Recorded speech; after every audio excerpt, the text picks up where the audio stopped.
You're listening to Heritage Radio Network.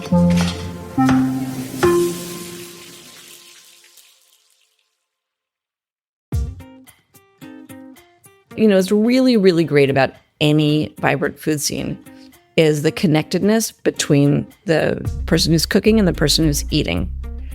And the person who's eating then becomes the best source of media. You're listening to Copper and Heat Radio, the podcast exploring the forces that shape our meals.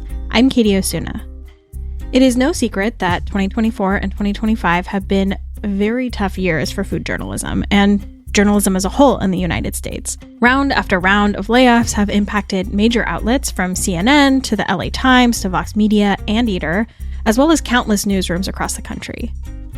These financial challenges continue to drive big changes to the media landscape as a whole. As this happens at the national level, at a regional level, local outlets, journalists, and independent content producers are filling the gaps to tell stories about food. And this is happening across cities both big and small. One smaller city near and dear to my heart where this is happening is Boise, Idaho. And so it's against this national backdrop that at the end of March, I led a panel discussion on the podcast stage at Boise's Treefort Music Fest. Our live podcast, also a part of Treefort's Foodfort programming, brought together voices and perspectives from across Boise's restaurant and food media ecosystem to tackle topics ranging from how the rise of new local media has affected the restaurants they cover, to the question of what makes someone an expert or authority on food. The conversation we had at Foodfort was, of course, taking stock of the state of Boise food media in 2025. But it also touched on a lot of trends that are being experienced in cities all over the country. And so a few weeks after the panel, I also chatted with Dana Cowin, a former longtime editor of Food and Wine magazine, founder of Progressive Hedonist, and one of our colleagues at HRN, the Heritage Radio Network. Today, I'm very excited to bring you excerpts from both of these conversations to explore the state of food media in 2025. Let's start with Dana. I'm Dana Cowin. I'm the founder of Progressive Hedonist, and I've been looking into the food world for about 30 years, partly as the editor-in-chief of Food and Wine magazine, partly as an eater, and now finally as a cook. Dana is perhaps best known for her 21 years as editor-in-chief of Food and Wine magazine, where she was until 2016. During her tenure, a big focus was identifying and spotlighting emerging chefs and culinary talent from across the U.S. As someone who was at the helm of such a large and influential publication, Dana has a unique perspective on the question of what cities or markets have big national food media outlets historically covered. So at Food and Wine, we had stringers all over the country, and often in the big cities, right, like San Francisco, LA, Miami, Chicago. But we also looked outside those sort of major metropolitan areas into what we called secondary cities. I mean, what the world calls, right? Because I think it's about it's like a demographic designation. So we were also interested in and had people reporting from Philadelphia, Washington, Portland, Seattle. It changed over time, right? Because where the interest in food has changed dramatically over time. I mean, there used to be wars like New York or LA, or New York or San Francisco, or San Francisco, Los Angeles. So people who are interested in food and food media tend to think restaurants first. So a lot of what we're talking about, if we're talking about national media, is where the chefs and the restaurants are.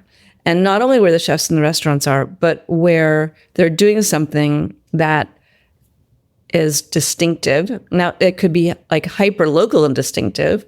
It could be on a farm and distinctive, or it could be really innovative and distinctive. But for the national press, the question always was, how important is this to the place?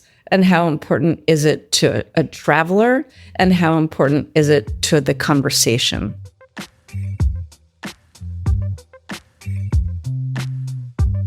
A decade ago, when I left my adopted home of Boise, Idaho, mentions of Boise's food scene in a national conversation and national media were few and far between.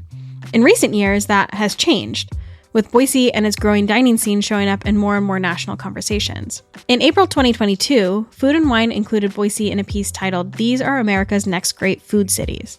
In 2023, Chris Komori of the Boise restaurant Kin brought home the city's first James Beard Award, and Amano, a Mexican restaurant in nearby Caldwell, Idaho, was included in the New York Times America's Best Restaurants list. One of the co-owners of Amano joined me on stage at Foodfort for our live panel on the state of Boise's food media. My name is Becca Alamia, and I am one of the co-owners of Amano.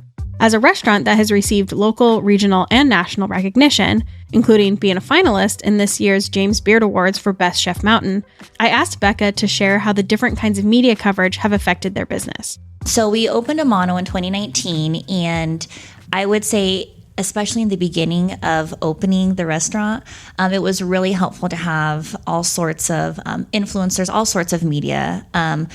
And one type in particular that I felt was really helpful was an editorial from Edible Idaho, because I felt like it really set us apart as being something that had like really high quality food offerings and doing something a little bit different in doing farm to fork.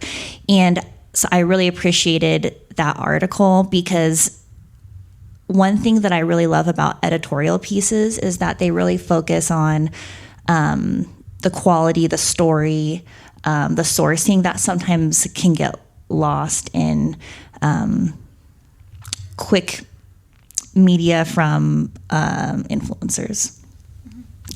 Yeah. And I mean, if you can talk a little bit more about like, you know, what are some of the different other forms of media that you've some of the different forms of media attention that you've gotten, and like what has that looked like for the business? Does it help like get you new followers? Does it help get people to actually come to the restaurant? Yeah, what does that look like? Yeah, I mean, Natalie here from Hello Meridian, we've partnered before, and she's done great pieces on Amano, and it definitely does drive business. It does definitely put people in the seats. And so that is something that we are always very appreciative of. I also think that the national attention, things like the New York Times, the James Beard, those things especially do help boost and waves. I would say that the New York Times article compared to the James Beard was like a hurricane compared to a little drop of rain. We were not prepared at all for what came after the New York Times mentioned us, especially in October, which is a slower season. So we were, very, very appreciative anytime that media is involved in mentioning us in a positive way. In addition to Becca, I was joined on stage by 3 individuals, each making their mark on Boise's local food media landscape. Natalie from Hello Meridian. I'm Natalie Plummer. I run an Instagram page called Hello Meridian. It's been one of the top influencer marketing pages for the last decade, and I do the Boise Bubble podcast, which is on a short hiatus as my husband figures out his relationship with capitalism. Aren't we all? Scott from Boise Food Finds. My name is Scott Charles, and back in 2019, me and my fiance started a Facebook group called Boise Food Finds that has blossomed into just a little piece of the community where people definitely speak their minds about the stuff they're eating. Kara from Boise Dev Eats. And I'm Kara Jackson. I'm the co-owner and co-founder of Boise Dev, and specifically I'm the editor of Boise Dev Eats, our weekly newsletter about all things food in the Treasure Valley. Here's our conversation on the Podfort stage at Treefort. Something I wanted to toss to the rest of the panelists is like, we've kind of heard the restaurant perspective now, but like, what do you all see your roles within the restaurant and food industry? Like, what do you see them as, and how do you navigate some of those, things with the restaurants? Maybe we'll start with Natalie. So what I do specifically, I have some missions that I have, and one is that I do want to support local. But I am very interested in what influence really is. And we live in a really interesting time where we have so many options that it's extraordinarily overwhelming. There's a great book called The Paradox of Choice that goes into the science of this. And basically, the more options that you have, the less satisfied you are when you make a choice. And also the brain space that it takes is really intense. So the tipping point talked about the importance of mavens in communities, which is basically one person who knows so much about one thing, and then people would go to them and ask them questions. So like this weekend, somebody messaged me, a friend, and they said, hey, I'm going to be in downtown Boise. I want to go to brunch, but I don't like eggs. And I'm like, great, go to Baraboo. It's the brand new place. It's much more lunchy than breakfast. And she booked a spot right away. And because she could definitely go to Yelp, she could go and research, but the brain space that it would take is overwhelming. And so what I do is I offer my own personal thoughts on, for this instance, restaurants and places like that. I don't share them if they're negative, because part of my mission is I don't want to ever be the negative influence for a business. And if it's on my page, it means I like it. And so people have grown to trust that I'm going to be showing things of quality. But really, it's just my opinion. And I think that this is just like this new modern version of that Maven that you just send a text message, or, you go and say, hey, who should be the person who shears my sheep, whatever it used to be. And that's kind of what I offer on a much larger scale.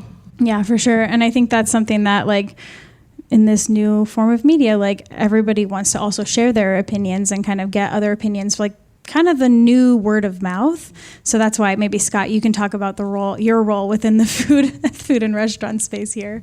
So the origin of Boise Food Finds was mostly just to find local places that hadn't really been highlighted in a positive light with some friends of mine and my fiance. And then over time, and I more than likely the pandemic really fueled this, because we started it about 9 months before that took place.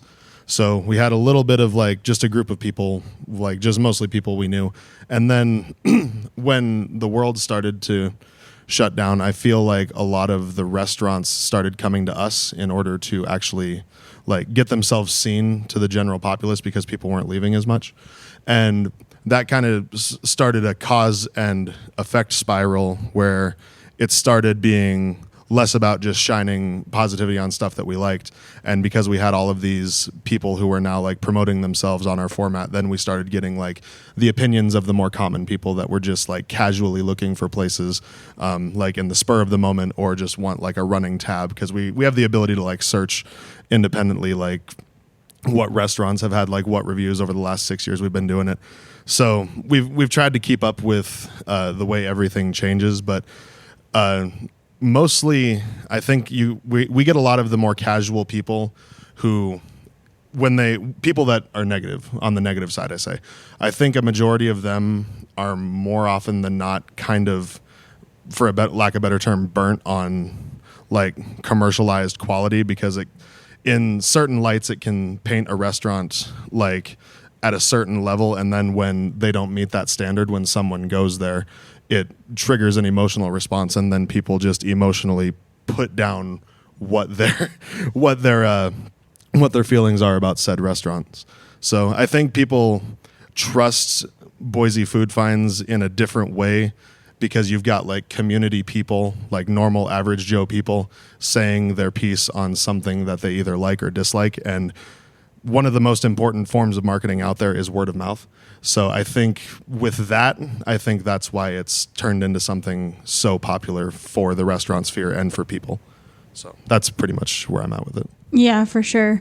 And then kind of on the flip side, Kara, if you want to talk a little bit about what you do with Boise Dev Eats, and, kind of the difference maybe between journalism and marketing, because I know you kind of have experience in both. Yeah. So Boise Dev Eats, we launched it in June of last year, so we're about 10 months in, but we've been covering restaurants and restaurant news really since the start of Boise Dev. But Boise Dev Eats specifically is a weekly newsletter that's kind of meant to be a fact-forward editorial piece that gives you the rundown of everything that's happening, all things food in the Treasure Valley. And that's very restaurant-forward. We do a lot of stories about new restaurants or lists and guides guides of, where to get brunch, or I just did a guide on kid-friendly restaurants because I'm a mom, right? And that's something that people are looking for. And then we also do, on occasion, pieces like 7 great places to get donuts when one of our reporters, really loves donuts, which our intern is a very passionate donut connoisseur. So, but most of it is fact-forward editorial. And with Boise Dev, it's really our goal to be transparent and to be unbiased and to just tell people what's happening. It's not our job to tell them what to think, but to give them the information and the facts to think. And, prior to, joining Boise Dev full-time, I was a marketer. And so I kind of do see that difference.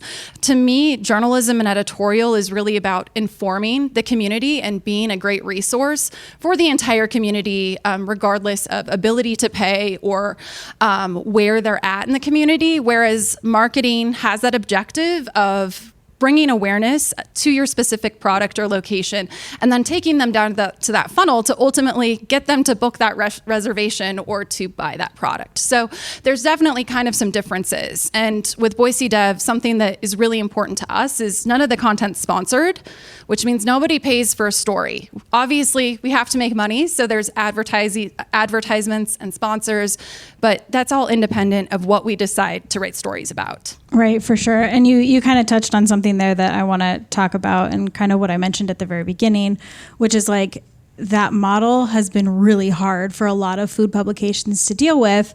And so can you talk a little bit about like how that has shifted over the last like decade or like 20 years within the food journalism landscape, and like what happened to journalism? Yeah, so 20 years ago, right, local news was very traditional. There were traditional news outlets, right? TV, print, and radio. Those were kind of the 3 options for local news, and also for marketing, right? To get your message out to a local audience. And so their business model was telling people what's happening, and then advertisements were the main drive. And in the early 2000s with Google, Facebook, that provided other advertising models that are much more targeted and efficient in trying to get your message out, which has dramatically impacted revenue for traditional media, which is, as revenue goes down, businesses have to find places to cut. And that's where food journalism is one of those places, unfortunately, and, local news and overall coverage. Yeah, for sure. And then, of course, like that means that people don't have the money to pay for reporters to go out and do in-depth stories or like really develop quality content, which I know I'm going to kind of shift over from the journalism, but to the like content creation and influencer aspect that you talked about, Natalie. But like, what does that mean for you, and like how you approach your work and, all of that? So specifically, how do I make money, or? Yeah. Like, how do you make money, and like, how do you, choose what you cover and then like have the bandwidth to be able to do all of that? Yeah, the last I don't know, but agreed. So I'll say that I take about 20% of business that comes to me, because it's very important that whatever business I'm talking about, I like and I have a relationship with, unless it's just like a brand new place, and that's going to be more just like almost informational, like this is new. And then, but if I have not a good experience, then it wouldn't be on my page. My like pricing for content creation, I charge restaurants like 25% of my normal rate, just because it is so hard for restaurants right now.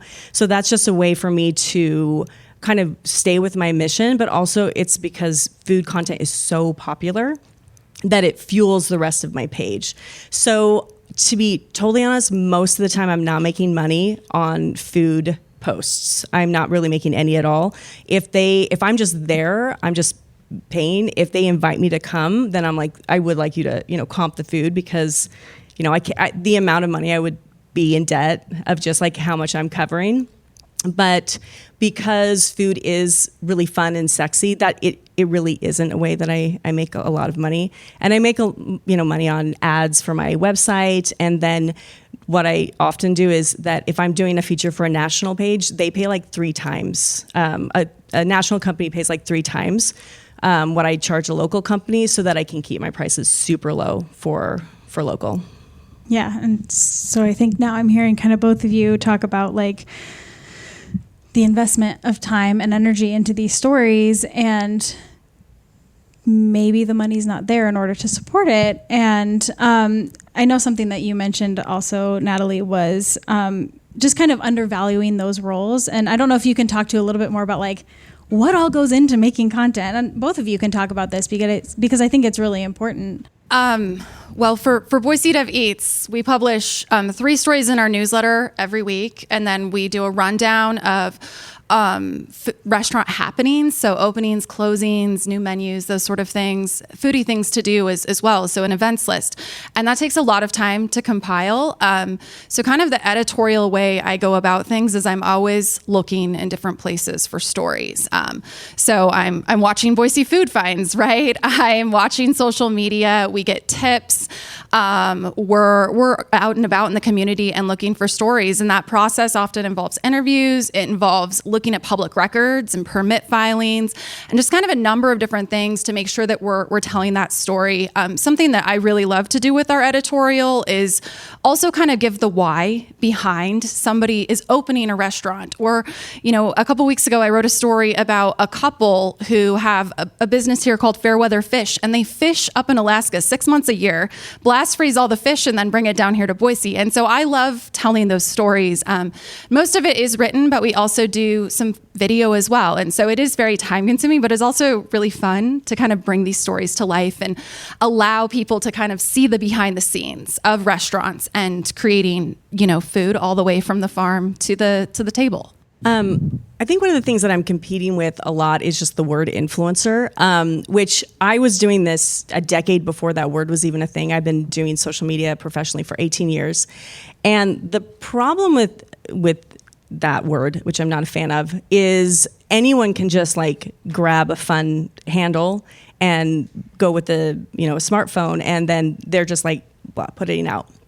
And I have like years of videography experience, of journalism, of photography. I have deep relationships with people, but then businesses will say, "Oh, but she's an influencer. Oh, wait, we have to pay her," or and that's really problematic. And right now, I'm writing a book about the rise of influence, and so a lot of what I'm doing is actually an experiment of like, how much do you have to do to keep up with social media? And that's the exhausting part of right now. We're working with attention spans of like 15 seconds. And I don't want to work in 15 seconds. Like, I want to tell a story. I would love your job, like love it. But at the same time, it's also kind of fun and a game. But like, I just did a feature for Antonin of Soil to Soul, and he just like said, "Hey, I've got a couple seats reserved. Did you want to come to dinner?" And I ended up spending like 2 hours with him just in writing the caption to make sure that it fit correctly, because like that's important to me. I want to make sure that somehow I can tell this story in an amount of time where the layman will pay attention. And that's very, very difficult. But at the same time, I really love it, because it's like, how can we somehow put this message through when social media is making this so difficult? And that's kind of like this fun game that we can do. Yeah, fun game, sure. Yeah, and that's, you're really touching on, I know, you're touching on this idea that's kind of been mulling around in my head, and something that we've talked about with like different folks that we've talked about in the food media space, of just like, maybe not the death of the critic, but like a lot of the like classic traditional ways of reporting about food are not there anymore. And so like, what does that mean in terms of how editorially people are talking about food and what they choose to talk about? But not only what they choose to talk about, but then something as simple as like fact checking, I think, is like really, really hard when, like, as you said, literally anybody can pick up their phone and start telling stories about food. How different media goes about covering the food scene is, of course, top of mind for the folks I spoke to in Boise, same as it is for people in cities all across the country. As restaurant chef and foodie culture has become more and more popular, the public is seeking out more food media coverage and stories. Food-focused audiences are looking to keep in touch with their local food scene, as well as what's happening nationally. But to effectively cover all of that takes resources, money, and staff. And both local and national media outlets need to think about where they prioritize their budgets. How much does it cost to cover every city in the country? And how do you do that reliably? Here's Dana Cowin again. I asked her about her experience as the editor-in-chief at Food & Wine magazine and her perspective on a large and influential publication's approach to covering food scenes outside of the usual suspects of the big coastal cities. Lots of different considerations, and really, honestly, a huge amount of excitement in getting out of the expected places, right? Like the idea behind old media and I suppose new media is to have discovery. And that sense of discovery is ever greater if the city or town or place is unexpected. There are, of course, a number of factors that play into the editorial decisions of what places and stories to cover. Right. So there's, multiple levels to consider. And the thing which became sort of more important as time went on at Food & Wine is how much does it cost to cover, right? Because if you're going to cover the whole country and you have stringers in certain places, it was expensive to have stringers in every place. So facing the fact that the financial math simply does not math, and publications big and small keep cutting staff budgets, traditional food media coverage as a whole has shrunk, even as the public's interest in food, restaurants, and culinary stories have continued to grow. And this has, of course, led to more and more people turning to social media. I think that the forms of media that you're talking about, which would be social in nature, right? I think what that does is brings that the personal perspective, right? So all criticism is personal to a degree. Like Pete Wells at the New York Times, it is his point of view. Like that's what a critic is. But I think that the forms of social media and bringing attention to a place like Boise makes it more personal, more like, I ate this thing. It was amazing. I think that there's upsides and downsides, right? Because what are people with their personal opinions super excited about? It's really, really great about any vibrant food scene is the connectedness between the person who's cooking and the person who's eating. And the person who's eating then becomes the best source of media, whether that's, getting all their friends or telling, making enough noise on social media that someone who's following social media in a town is like, oh my God, I hadn't heard of that place. I do think that local media in the smaller markets is really dialed in. And I love going to, the smaller markets because everyone knows each other and they generally really care about each other. They really want to support the person who's like down the street. And there's always, some sense of competition, but I find it much more, I find it quite collaborative and delightful. So local media covers local food. And depending on what national media is watching the local media, that sort of does raise awareness.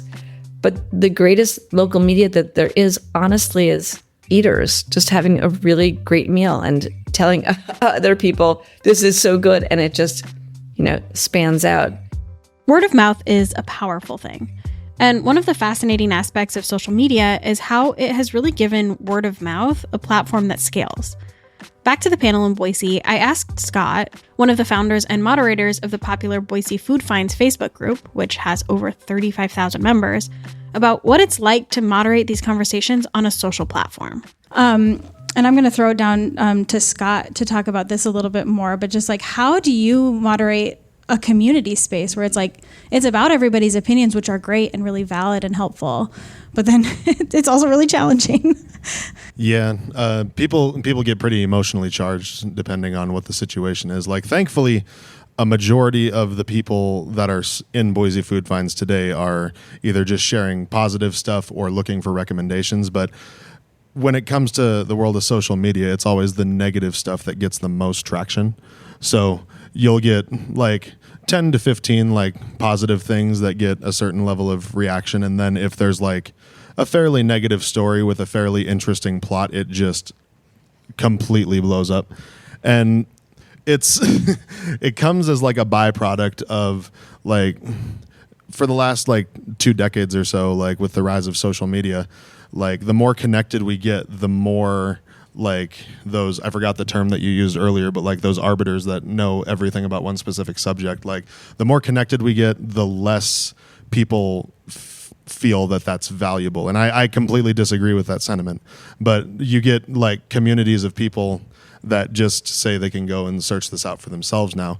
And companies, big companies like big food companies have kind of picked up on that. So that's why you start seeing less critics and less like food-centered social media, and you see people going directly to the consumer because word of mouth is extremely, extremely powerful. So that's why we started getting a lot of restaurants, I feel, coming to Boise Food Finds to interact with the people. And then you've got people that let their food and their quality speak for themselves, and those people flourish. And then if their standard isn't met with what they're saying, that's when they kind of start getting dragged on our forum.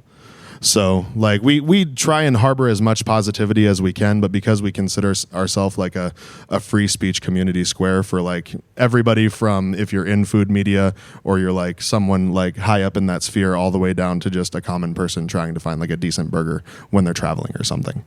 So it's hard to walk the line. Like we had to turn on, and then we also have kind of a different issue that we're dealing with right now, which is bots. We're getting a lot of people that are like a lot of bots that are coming in and posting fake ads and stuff like that. And we had a questionnaire that would like get rid of most of that issue, but now they're starting to use like ChatGPT and like answer these questions.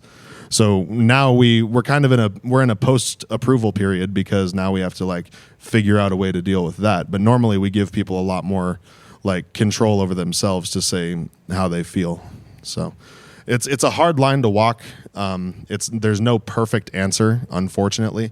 I just feel like it's kind of like a counterbalance to what you guys are doing. Like we keep each other honest, almost, is kind of the best way to put it.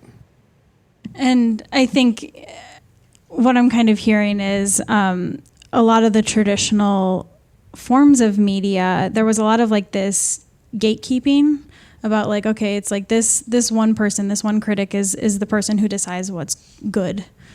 And sometimes that can be just like pretentious, and people are like, I don't trust this guy, because of course it was usually an older guy. And sorry. Whoops. And so there's been like, you know, the flip of the switch. But on the other hand, I think something that I've heard a lot of people lamenting is kind of this, people who really like know food and really like take it really seriously and are really good at giving like feedback in a really positive way for a restaurant to be like, hey, this is like what I have noticed in order for you to do better, not to like drag somebody through the mud or not to like, you know, get the clicks. But that is something that, you know, with this new age of media is happening a lot more with like the clicks and the engagement and stuff like that. Yeah. I'm seeing you're all nodding. So I don't know if you can, talk a little bit about how that affects you and like how you engage with the community in each of the different aspects. I mean, we moderate it in a sense where we give, like, it's kind of like kid gloves where you just let them voyage out, and then if they kind of veer off a little bit, that's when you kind of reel them in. But as long as people aren't being like super direct and they're like not swaying away from the point, we don't really intervene. As long as there's merit to what someone's saying, like no matter how big that merit may be, we normally just let it happen until it starts becoming like personal attacks, is kind of how we approach that. Mm-hmm. Yeah. So for engaging with the community, I mean, usually the community is pretty cool. I mean, sometimes not, but with restaurants, it's been pretty good. But I have my page where I have a list of words that, like, if somebody uses those words, and usually they are like really negative words or very like they would be attacking, especially like a business, it will alert me first, and then I can okay it. And then I will go on and say, hey, I'm not going to push this because this was very disrespectful. You're welcome to rewrite it. And then they block me. Classic. Yeah. Yeah, so for us, we put readers first, and one of our core tenets is also giving the community grace. I think that, and giving ourselves grace, right? I think that that's really important. We get a lot of emails, and I'd say 90% of them are positive, and we really appreciate it. Sometimes people, thank us or give us ideas for stories, and that's great. We also get, some feedback, and sometimes that feedback is helpful, and sometimes it's personal or it's not. So we always try to kind of, evaluate that. And on our social, again, we also encourage people to post and have engaging conversations. But like Natalie, we have rules and certain words set so that if it becomes personal, if people start attacking one another, it kind of grays out. It doesn't get shown because it's not something that's positive dialogue or something that's really overall helpful to the community. Mm-hmm. Yeah. And I think, you did mention this at the beginning, Becca, of the, the negative feedback and things. I don't know if you can talk a little bit more about, what does that mean from the restaurant perspective, and what is feedback that you can actually take in versus just how is this helping me? Yeah, absolutely. So I think, we're a restaurant, so we're a public entity. We're going to be criticized. That's part of what we do, and we know that's going to happen. But I do think that feedback is something that we always take in and value, because I think when it's coming from the right place and the right person with the right background, it can be incredibly helpful to improve. But I think that what is most difficult is there are so many influencers right now, and just because they started an Instagram page doesn't necessarily mean that they have the qualifications to go in and dine at your restaurant, talk about what they think you're doing, and then post about it as if they're an expert. And I think that's one thing that can be incredibly difficult from a restaurant perspective, is because, we're faced with this position where they're asking for something, usually it's for free. And then if you don't give that to them, then now are you in a position where now you have negative feedback that's going to be spread. So it can be incredibly difficult nowadays to manage that, especially with restaurants having such small profit margins, because when we are partnering with somebody, it should be something where it's mutually beneficial, right? Where it helps bring the right demographic to your restaurant, helps, have more people. And then also for, the influencer, or the editor, whoever is doing it, they're able to have an article that they can publish, or the influencer has their posts where they can monetize, or it should be mutually beneficial. And sometimes it can be difficult to navigate who is actually going to be the right partner when it just seems like there's a sea of influencers nowadays. So yeah, absolutely. And you just said somebody saying that they're an expert and kind of portraying themselves that way. And I think all of you, I would really love to hear your thoughts on this, because it's something that I think about a lot, is what makes somebody an expert, or what makes somebody qualified to talk about something like this. Because everybody eats, everybody has opinions about what they eat, but obviously it really affects the people whose livelihood it is. So what does that mean? And how is it your responsibility to talk about these things?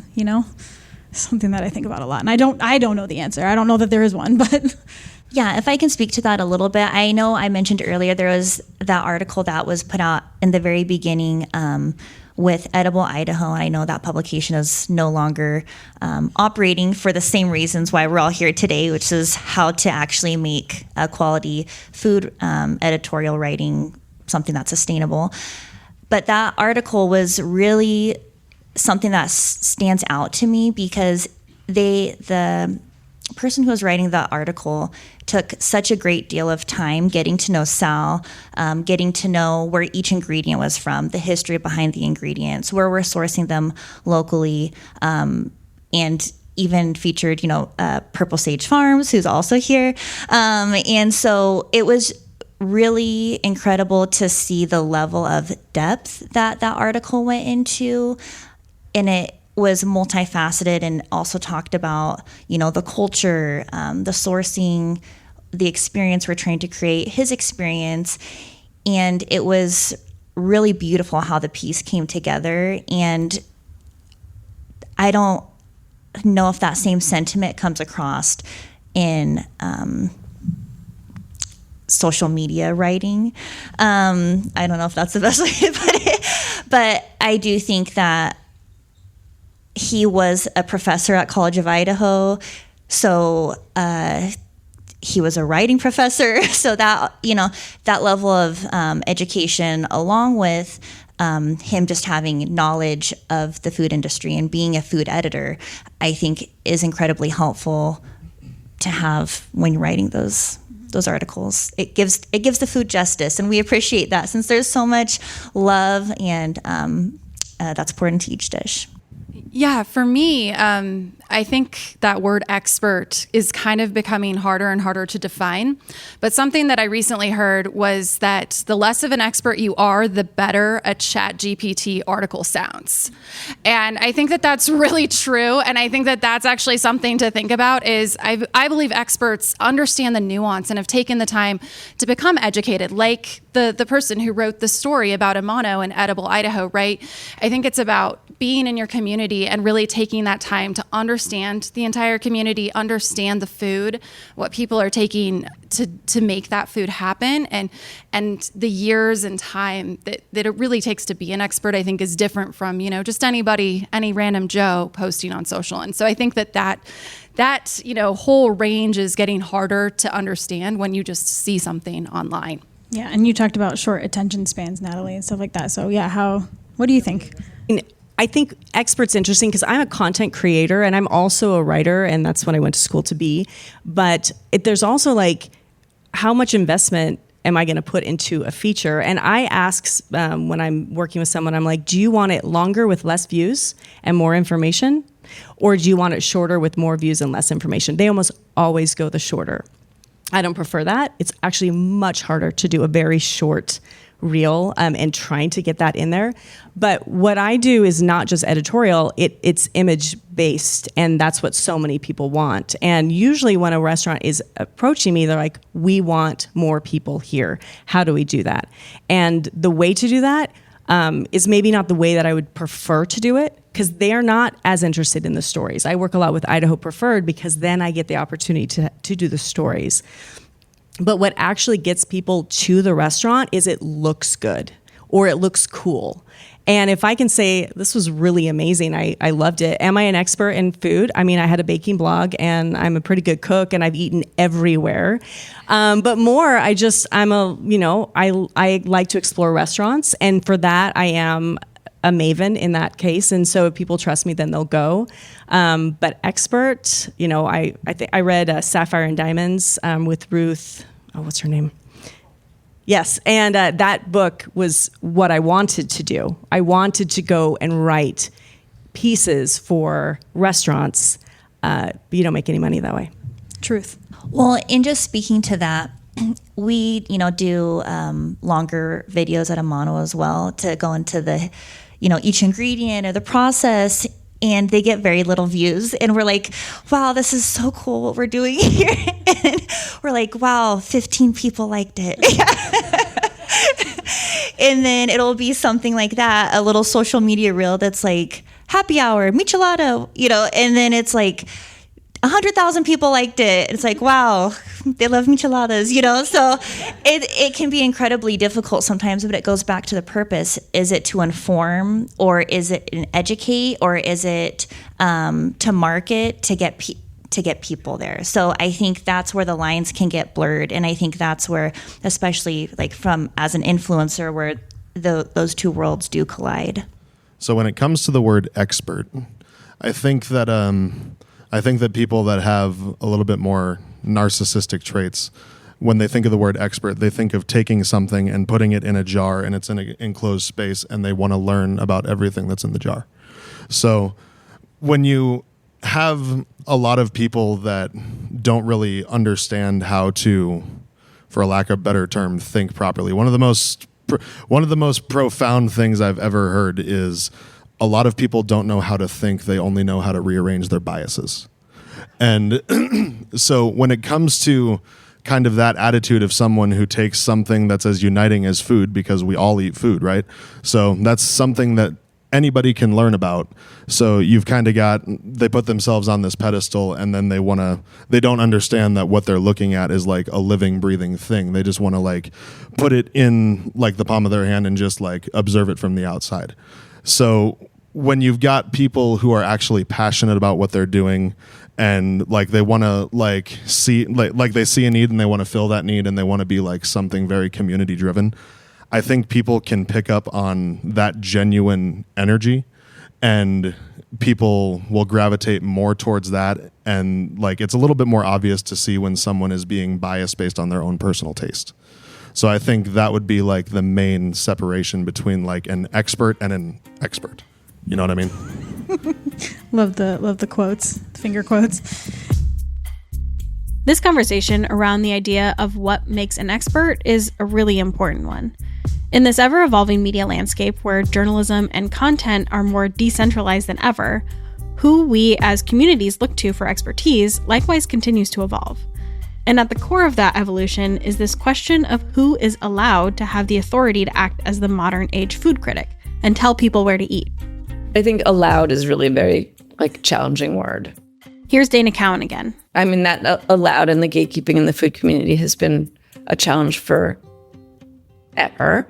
And so if you have gatekeepers, then what are you keeping out? So there might be the people with the exploding desserts, right? And they get a lot of attention. If the ecosystem wants to encourage food with a different personality and less exploding food, then that also changes who's going to review it, who's going to write about it. The cost of eating out is very high. That also has complicated restaurant, quote unquote, criticism. Both the restaurant and food media industries are facing financial challenges. And yet, I look around at the food world and can't help but be inspired. Interesting food is being made all across the country, and that is certainly true of Boise, Idaho's ever-growing scene. And there are powerful and important stories to go with every local food scene, because food has power and meaning well beyond nourishment. I spoke with a panel in Boise about this and what meaning food has in today's landscape, and specifically for them against the backdrop of Idaho's politics, a red state where Donald Trump won 66% of the presidential vote in 2024. And I think, I mean, what you just mentioned is like food is really uniting. Like, obviously everybody eats, but it can also be a way for people to, I mean, I'm just going to say it, like, we are in Idaho, and it can be, you know, really divisive in a lot of ways. And I know this is something that we kind of talked about, and I don't know how much y'all want to talk about it again, especially, you know, food, at least this is how like I think about it personally, is just like food is always political, because there is so much that goes into getting food on your plate, and people don't necessarily think about that.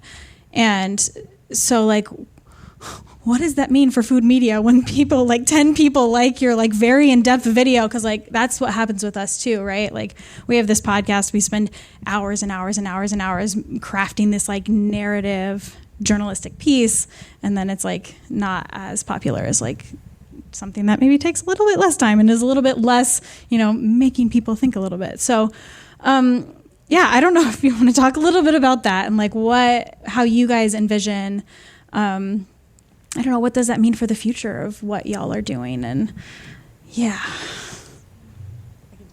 Okay, go for it. Well, we started a podcast for kind of that reason, to kind of go into more of the conversations, because honestly, I was going crazy trying to put anything into these attention spans. So that was kind of like my little rebellion. But I think as everything is very political, like the fact that certain restaurants charge a certain amount make people very, very angry in that case, which I understand. And then it used to be like, ooh, well, maybe I should. And then I'm like, no, this is my opinion.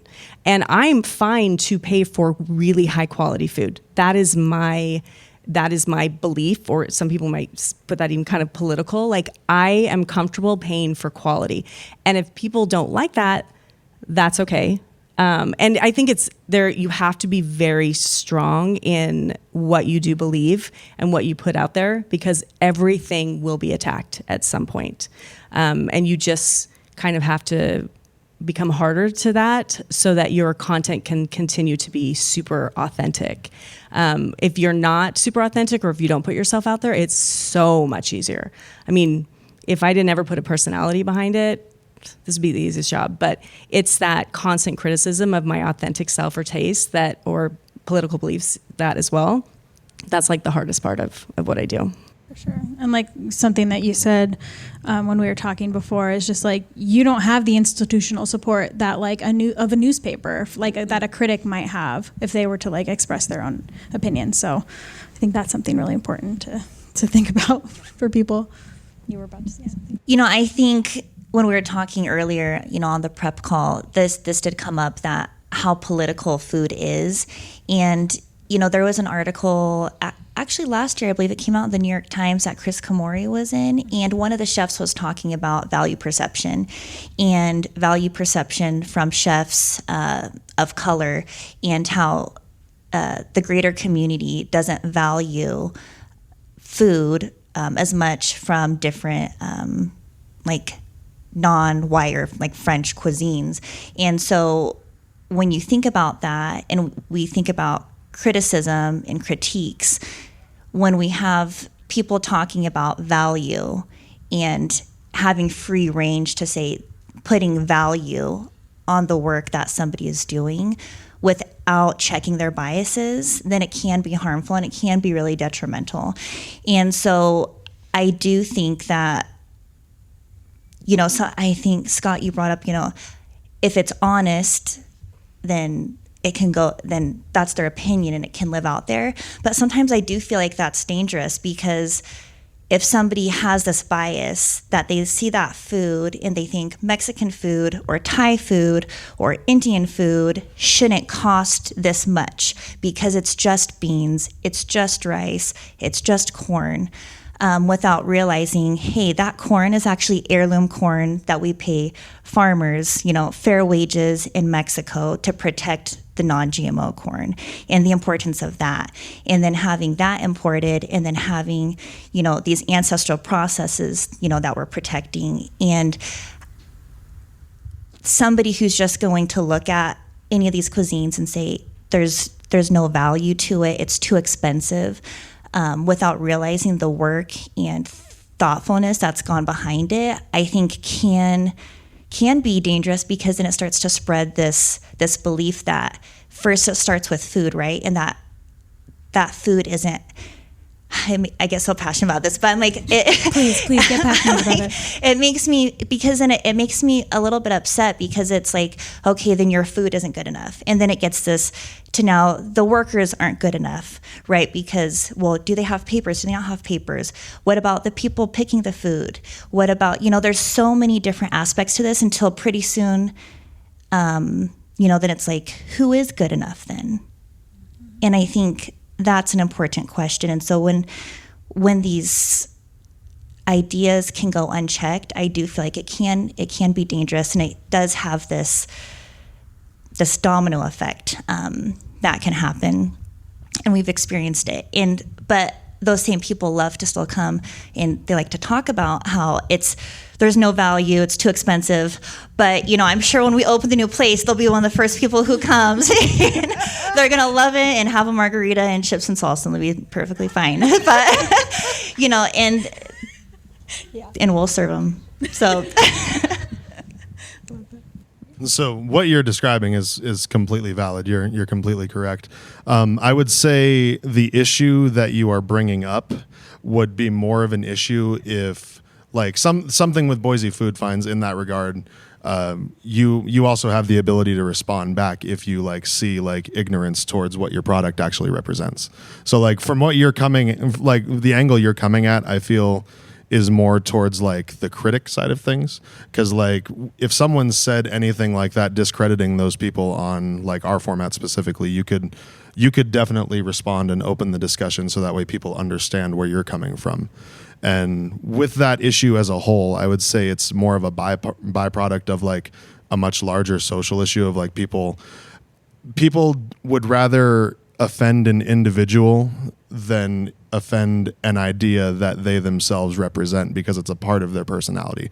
And if to question that is to question yourself and like part of your personality, which is a very painful thing to do, and people don't want to change in that regard. So I would say if people are more open to like the social aspect of that, like that's when we would start to see change. Personally, I mean, back to your original question, I think the politicization of food just kind of highlights the importance of local news and having, transparent and unbiased resources out in the community, so that when people see something that they aren't sure that motivation of the original poster, they can go and look at stories from local news outlets to understand what's fact and what is maybe opinion. And so I think that that's, kind of one of the places that local journalism can play in the overall food media landscape.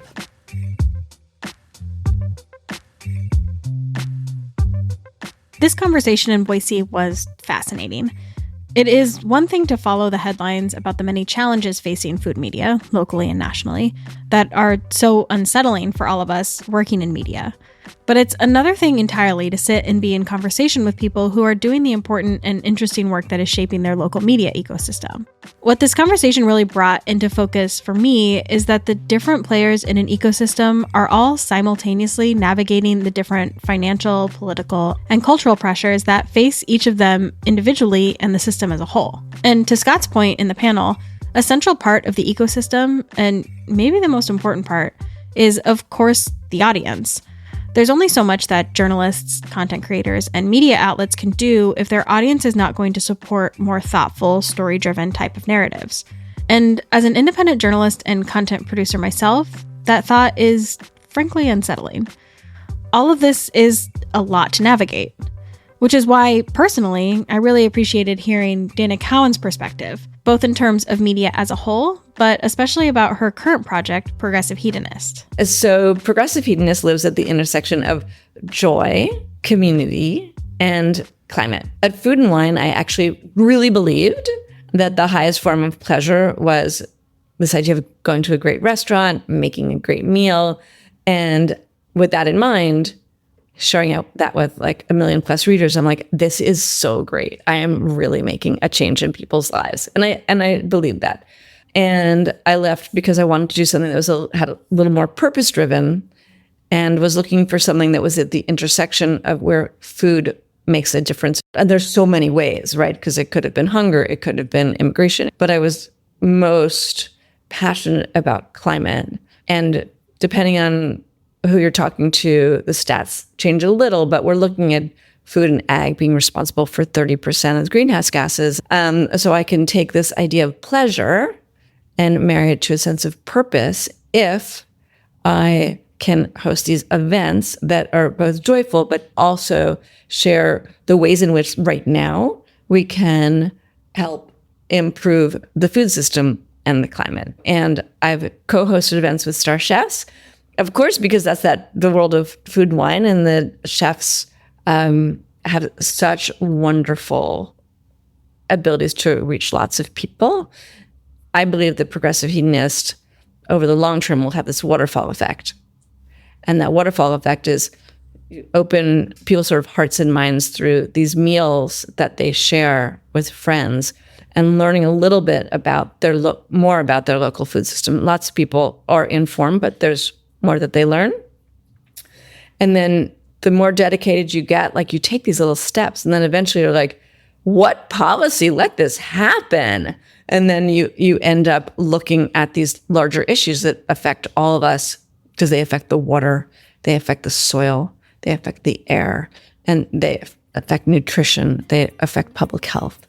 So that's what I've been doing in my post-food and wine, some of my post-food and wine time. I left both the panel discussion and my conversation with Dana reflecting on the different scales at which food storytelling can both shape and be shaped by the culture and context in which those stories are being told. The conversations have also left me reflecting on the many challenges that journalism and food media face. Dana and I spoke about the future of media, both in terms of its challenges and opportunities. In the future, when we look ahead, I think we have so many challenges. We have challenges with freedom of the press. We have challenges with what press is funded and by who and how. And that really obviously shapes public opinion, restaurants, and every single little thing. So I'm very interested in this moment in, like being in the same physical place as people, having real conversations, understanding truly and deeply what someone like either tasted or what they're feeling or what they see, what they experienced. And do I think that this is like an ideal state of the world? I do not. But I do think that it's very important to ramp up the amount that we do in person and then with people who don't think exactly like us, to understand the world better. And I think that media used to be the place to understand the world better. And now I think media is extremely complex and hard to parse. And human beings are hard to parse as well, but it's a little bit easier when you're in the same room, at the same table, eating the same food.